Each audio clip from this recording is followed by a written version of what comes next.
Gano, good morning. Thank you for joining us. It's Monday, April 26, 2021, for today's virtual press conference with elected Chief Mark Hill. Introducing today's speaker, Mr. Chief Hill, provided a statement on the road to unity at Six Nations of the Grand River in the 2021 federal budget. Chief Hill, the floor is yours. Thank you, Nyawa Candace. Good morning, and Nyawa to each of you for joining us. I'd like to first begin by saying that we are all Haudenosaunee, Ungahoe people of Six Nations of the Grand River Territory. As the chief of the Six Nations of the Grand River 58th elected council, I reaffirm this council's commitment to the great law of peace, which is based on inclusivity, peaceful coexistence, and strength through unity. Unity remains one of the ultimate goals of the 58th elected council. I want to acknowledge that there was an announcement on April 20th by our Haudenosaunee Confederacy Chiefs Council's decision calling for a development moratorium on Six Nations lands. The HCC's view had been communicated by HCC representatives during meetings we've had over the past few months. While the pressures that come with a pandemic have challenged our ability to meet regularly, our elected council remains committed to continued meetings with the Confederacy chiefs and clan mothers to work through tough discussions and overcome issues here at home. We have much to cover during these important discussions so Six Nations can be a stronger nation. We have many responsibilities, and our people are looking to us. No, rather they are counting on us to work together. In light of the recent federal budget announcement, there is ample opportunity for us to come together to create a stronger and more prosperous community for our young people and for our elders.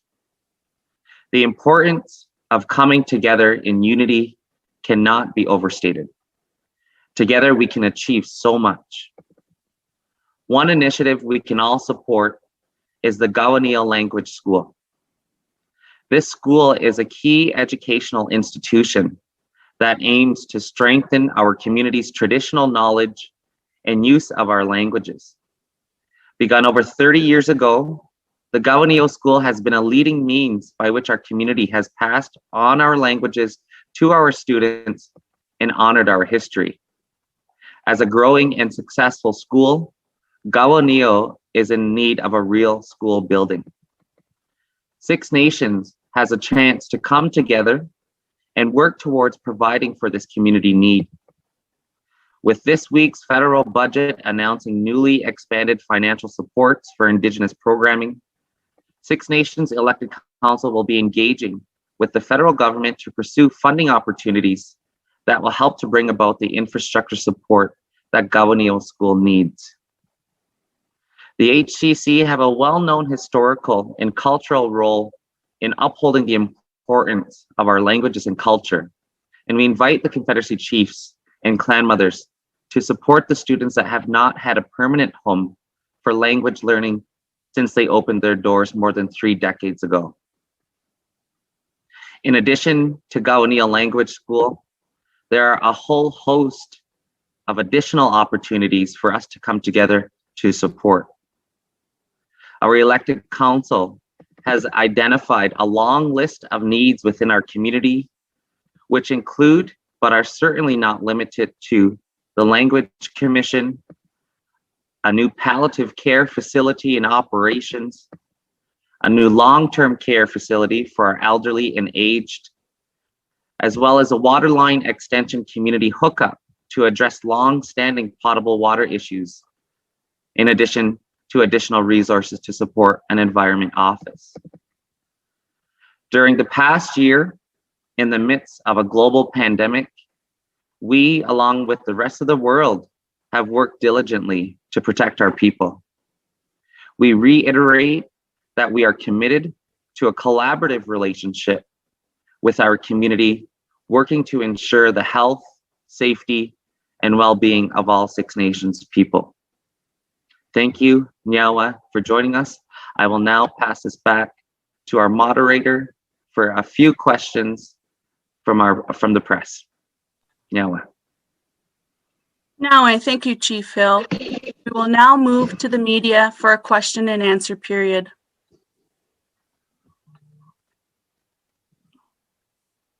Media, please raise your hand if you have any questions.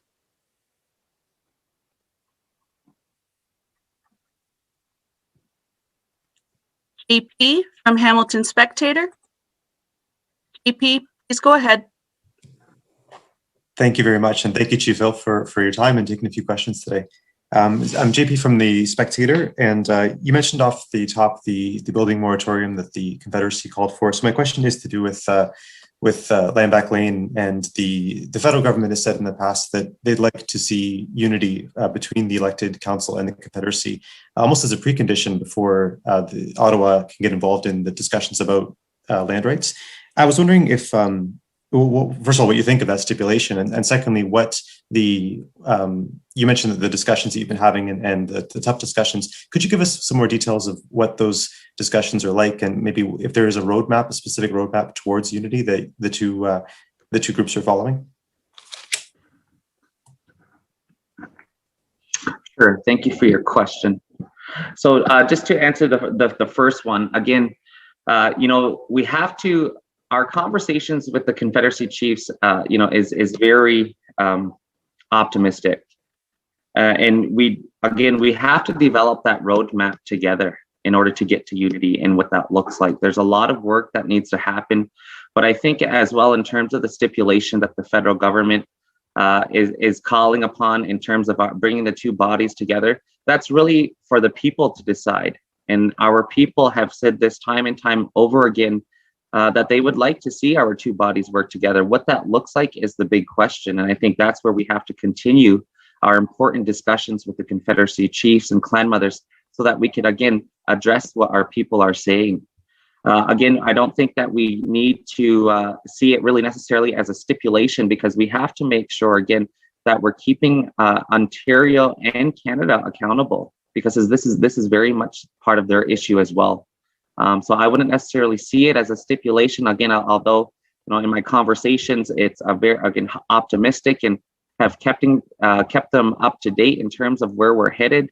And again, so we want to continue these conversations, but I wouldn't not necessarily see it as a stipulation.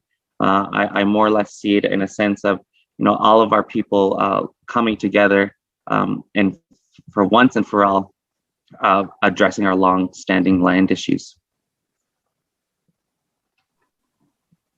Your next question comes from Forrester, APTN News. Please go ahead. Hello, Chief Hill. Thanks again for taking our questions. I'd like to follow up, I suppose, just on my colleague's point. You mentioned the call for the moratorium and said that their view had been communicated to you. I'm wondering if you support their call for the moratorium, as well as the process that they're proposing, namely that any development would need consent from the people and have to go through their development body, the HDI. Thank you, Brett, for your question as well. Again, we reiterate and acknowledge their call for the moratorium.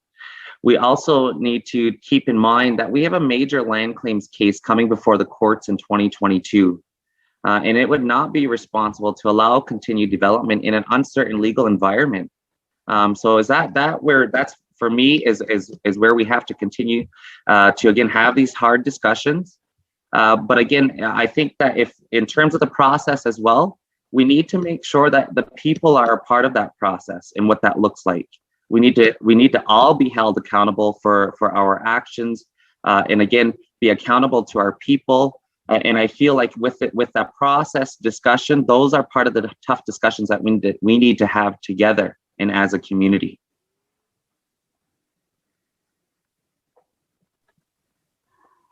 Your next question comes from Victoria Gray, Turtle Island News. Victoria, please go ahead. Hi, Chief. Thanks again for having our questions.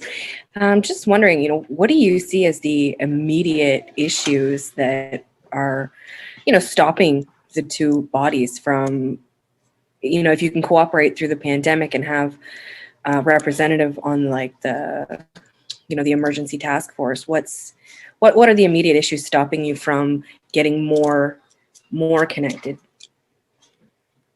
on other issues? Thank you, Victoria. Thank you, Victoria, for your question as well. I think one of the immediate issues is we need to better understand each other. And I think that's been a challenge in the past, is, we need to come from that good place of what our people are saying. If our people are saying that, they want these two bodies to come together and figure this out, then we need to just do that. And I think that's been part of the issue is really we need to come from an understanding better of each other. And we all need to realize and recognize, I think that's really, in terms of the pandemic and there's so many really negative things that have come with it in a sense, but there's also been positive things. And I think that, in terms of our people coming together and how we started on the onset of this pandemic of, Project Protect Our Elders, which eventually now evolved into Project Protect All of Our People. We've come together on issues and specifically this issue. And I think, again, it's really that beauty of when our people do come together that we can really flourish. And I think that's just really one of the issues that has kept us apart, is really that understanding more of each other. And as well as in terms of, communication, communication is key. And I think we need to improve that and because there's a lot of things that can get misinterpreted. And I think that if we continue to, again, have these tough discussions, then we'll actually get to that place and start to, again, roadmap what this looks like.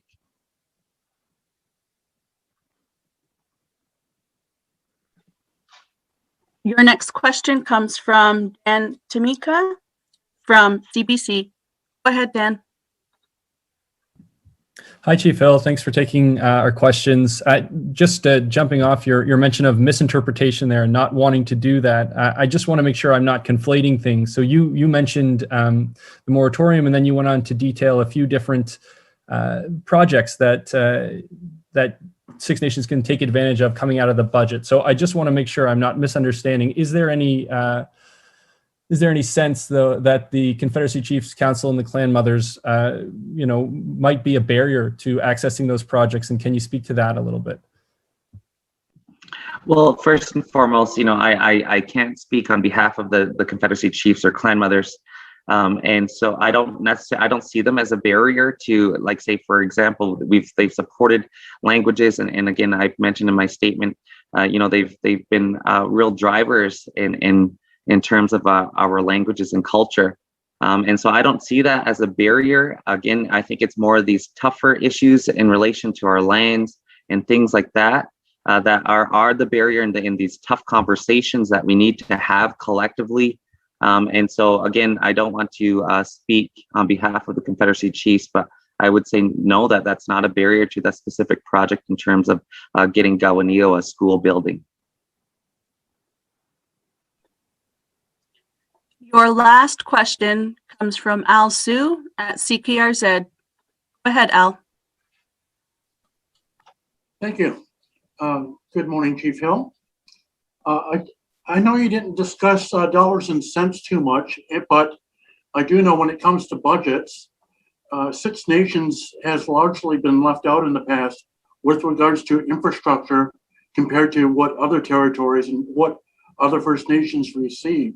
Is there anything that you saw that was clearly missing from the budget for Six Nations? And have you heard anything about the return of excise taxes to your territory? Thank you. Good morning, Al. That's a great question in terms of your last piece of the excise taxes, and you know that's a conversation again that we need to have collectively. You know, we take one company, for example, that's located on the territory that pays in excess of over $200 million in excise taxes, and that was something that is really concerning to myself when the government in Canada owes Six Nations potentially in the trillions of dollars in relation to our lands, which is why, again, our teams have worked so diligently with our court case upcoming. But again, you know, I think to me, that scenario is not really a good picture in a sense of, when we are one company located on our territories paying that amount of money in excise taxes, and yet we're owed so much and have so many needs in this community. So, you know, it's really, that's where we have to hold Canada and Ontario accountable. We have to get to the table and we have to figure this out once and for all, because Six Nations can be a very strong nation. And again, much like based on our population, we know what we have to do and we're able to do it. We have the people to do just that. In terms of your first piece of your question of the budget, again, you know, we're continuing our analysis specifically on the budget. Really looking this as an opportunity, which is why we've wanted to make this press conference to again address the long-standing community needs. And again, we have the expertise, we have the community members and the people to do the work. It's a matter of getting Ontario and Canada on the same page as where we're headed.